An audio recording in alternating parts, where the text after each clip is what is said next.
Are you wondering what is a GT button on your calculator? So the GT button stands for grand total. Essentially, if you are doing multiple calculations and you simply need to sum them up. For example, you see I have 4 different calculations. So this is the result for each calculation.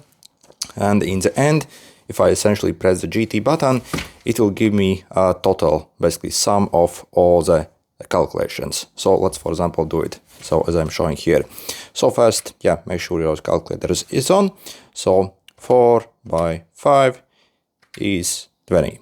Then we simply do the next calculation. So for example, 10 plus 20, 10 plus 20, 30. Then the next one. So simply keep doing them. Divided by 5, 10, and then the last one. 40 minus 12, 20, sorry. So you see 20. And then if we press the GT button, it should sum up all the results. So let's test.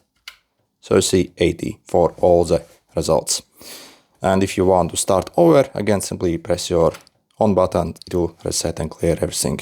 Good luck.